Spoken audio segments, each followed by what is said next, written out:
Tu viens de mettre au monde ton bébé. Tu es encore dans cette période où tout est nouveau, où ton corps se remet lentement et où ton bébé réclame ton attention, ton amour et ton lait. Jour et nuit.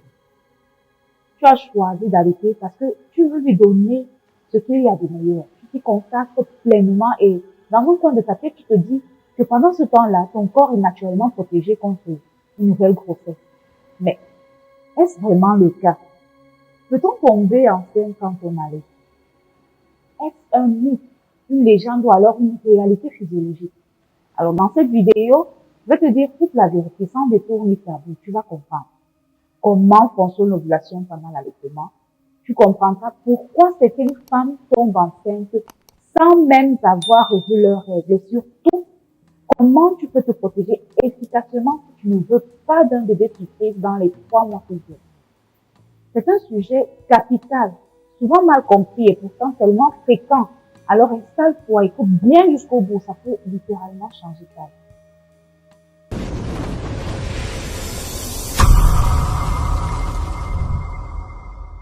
L'allaitement maternel freine-t-il la fertilité, la sage? Oui.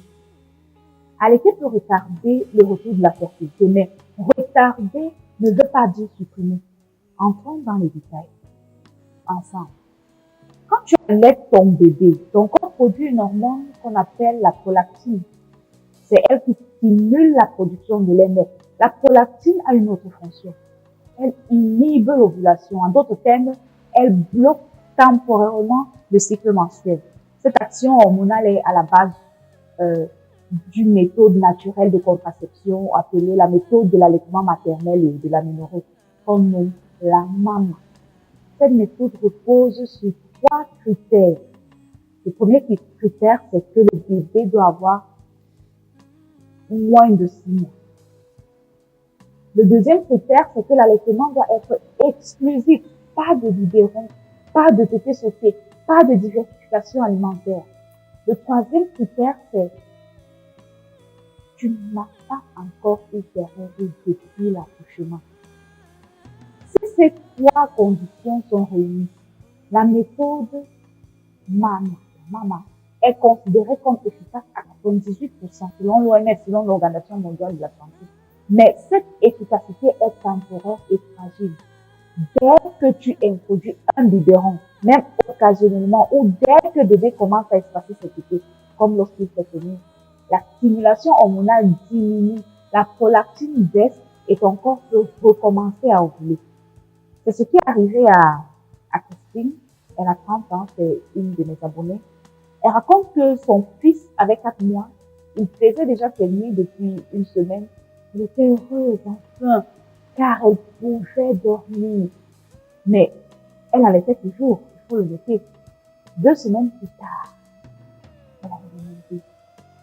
Lorsqu'elle effectue un test, il était positif. Je ne sais pas si je vais dire malheureusement ou heureusement. Là, voilà qui est enceinte. Comme Christine, des milliers de femmes pensent être naturellement protégées lorsqu'elles allaitent. Mais ce que peu savent, c'est que l'ovulation peut revenir sans prévenir. Oui, tu peux tomber enceinte même si tu allaites. C'est l'un des mythes les plus dangereux autour de l'allaitement maternel. Car on ne peut pas tomber enceinte tant qu'on n'a pas reçu ses règles. Mais en réalité, l'ovulation précède toujours les règles. Tu peux donc ovuler, féconder un ovule et tomber enceinte sans jamais voir les règles revenir. C'est ce qu'on appelle une ovulation silencieuse. Elle est bien plus fréquente qu'on ne le croit. Selon une étude publiée dans un journal britannique de gynécologie, près de 5% des femmes tombent enceintes pendant la période d'allaitement sans retour de couche. Pourquoi? Parce que les signes d'ovulation sont souvent discrets. Pas de perte claire comme du blanc d'œuf, pas de douleur pelvienne et dans beaucoup de cas, rien du tout. Ton corps peut ovuler sans t'en avertir, surtout après un accouchement où les repères hormonaux sont chamboulés. Maintenant, l'allaitement et le cycle menstruel. Comment est-ce que ça fonctionne? Quand tu accouches, ton cycle menstruel s'arrête. la montée de lait prend le relais. Ton corps entre alors dans une phase qu'on appelle l'aménorrhée de lactation. Durant cette période, tant que l'allaitement est intense et fréquent, l'ovulation est généralement inhibée, bloquée. Mais au fil des temps, cette protection naturelle s'affaiblit. Pourquoi? Tout simplement parce que le bébé tète moins, il dort plus, il commence à goûter d'autres aliments. Le cycle menstruel peut alors reprendre sans prévenir et tu ne t'en rends compte que trop tard. Certaines femmes pensent que tant qu'elles n'ont pas leur règle, elles ne peuvent pas être fertiles. C'est une erreur. Erreur. En réalité, on peut avoir des cycles anovulatoires, ce qui signifie pas d'ovule, mais aussi des ovulations sans règles. Le retour de la fertilité est imprévisible. Il dépend de ton corps, de la fréquence des tétés, de ton état de santé global et même du stress ou alors de ton alimentation. En haut, on a parlé d'une méthode, on a parlé de la méthode de la mama. La mama. Ça marche réellement? Si oui, pour qui est-ce que ça marche réellement? La mama, la méthode d'allaitement maternel et améliorée, c'est une méthode contraceptive efficace mais exigeante. Elle est faite pour toi si tu es déterminé à allaiter exclusivement au sein. Si ton bébé a moins de 6 mois et si tu n'as pas encore eu ta règle, dès que l'un de ces critères n'est plus respecté, ton efficacité chute considérablement. Par exemple, si ton bébé fait ses nuits, tu passes de 8 à 5 tétés par jour, ce qui signifie que ta prolactine est en baisse.